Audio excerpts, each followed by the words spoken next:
alaikum, and thank you for joining us for the first media briefing after the Eid holidays.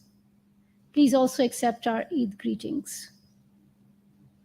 On this Eid, our brothers and sisters in the Indian illegally occupied Jammu and Kashmir once again were prevented from participating in the Eid festivities. The occupation authorities barred the Eid prayers at the historic Jamia Mosque and the central Eidgah in Srinagar.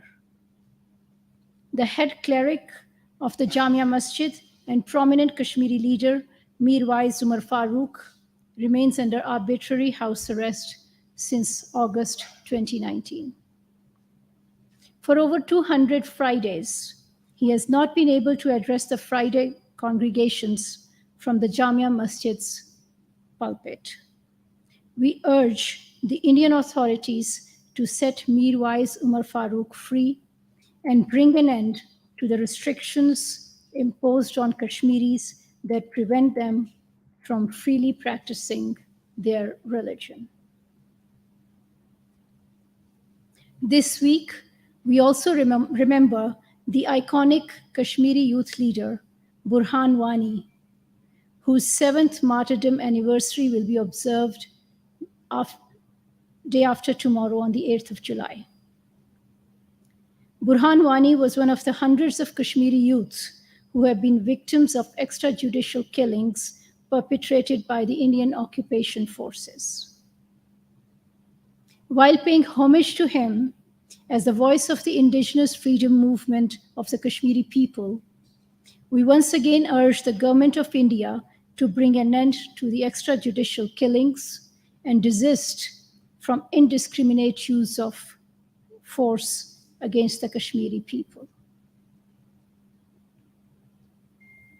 Earlier this week, on the 4th of July, Prime Minister Mohammad Shehbaz Sharif participated in the SCO Council of the Heads of State meeting. In his remarks, the Prime Minister reaffirmed Pakistan's commitment to the Shanghai spirit and presented Pakistan's vision for connectivity and regional cooperation as a vehicle for peace and prosperity. He stressed the need for collective action against terrorism, extremism, and separatism. The Prime Minister also called for global solidarity in addressing climate change and poverty alleviation and for promotion of peace and resolution of disputes. Pakistan will continue to play an active role in SCO. We welcome Iran's membership of the SCO and accession of Bahrain, the Maldives, Myanmar, and the UAE as new dialogue partners of SCO. We are pleased to see the establishment of the Working Group on Poverty Alleviation.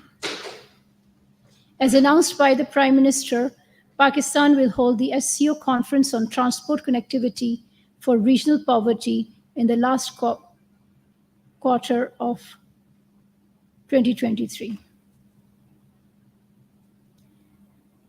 Foreign Minister Bilawal Bhutto Zardari undertook an official visit to Japan on 1 to 4th of July 2023, where he held bilateral talks with Foreign Minister Hayashi and called on Prime Minister Kishida. In the bilateral meetings, the two sides agreed to enhance dialogue and engagement at all levels, to increase bilateral trade and investment, and pursue mutually beneficial cooperation in defense, education, and science and technology. Foreign Secretary Dr. Asad Majid Khan is currently in Turkey for an official visit. Yesterday, he led the Pakistan delegation at the 6th round of Pakistan-Turkey bilateral political consultations in Ankara.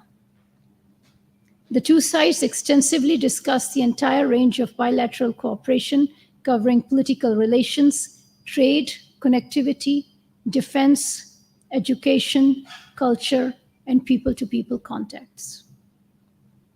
Progress made under the strategic economic framework was also reviewed. The two sides agreed to continue their strategic partnership and to coordinate closely on all issues of mutual concern. In this context, they agreed to hold the 7th High-Level Strategic Cooperation Council in Islamabad.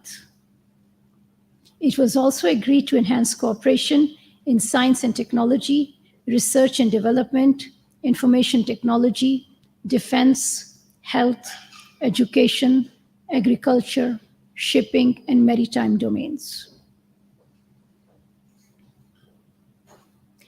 Pakistan and China are celebrating the 10th anniversary of China-Pakistan Economic Corridor, which is an important pillar of the all-weather strategic cooperative partnership with China. The people of Pakistan have witnessed the remarkable achievements and fruits of high-quality development stimulated by CPEC since its inauguration in 2013. Under the first phase of CPEC, China invested around $25.4 billion in Pakistan, primarily in energy and transport infrastructure sectors. CPEC projects have added 8,000 megawatts of energy to the national grid, 510 kilometers of highways, 932 kilometers of road networks, 822 kilometers of optical fiber line.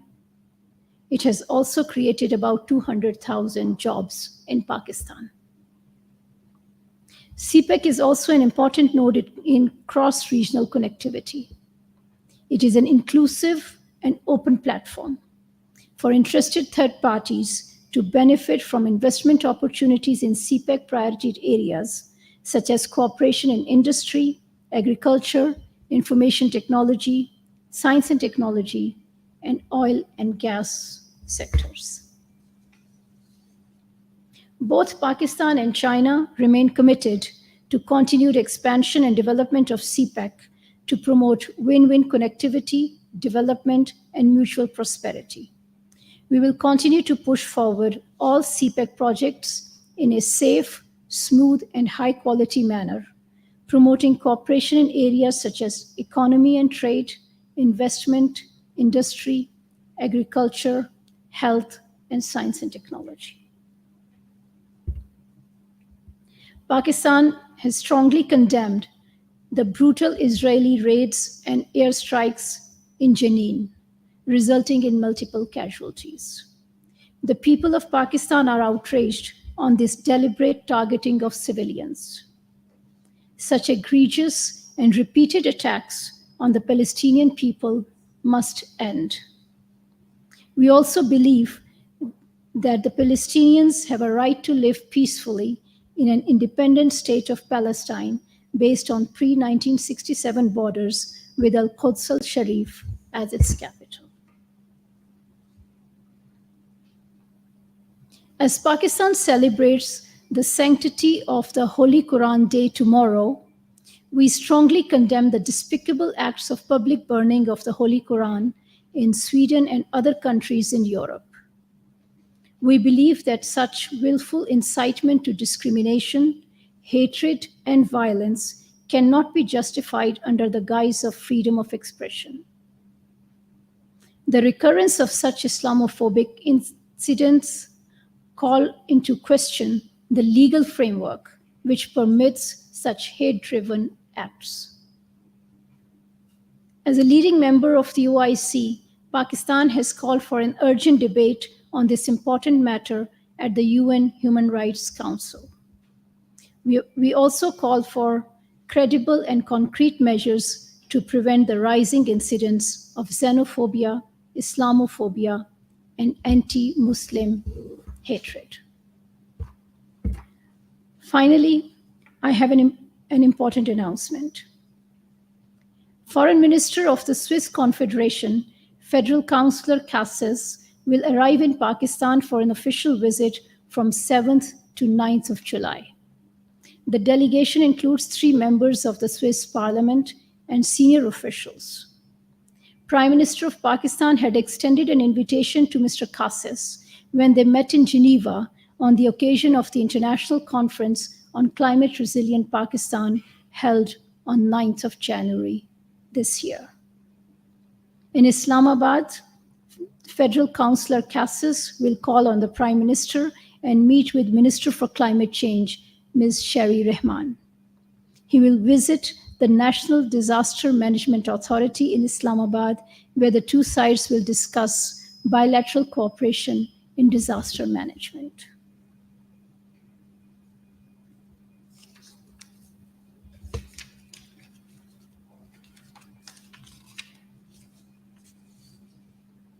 This concludes my opening remarks, and we are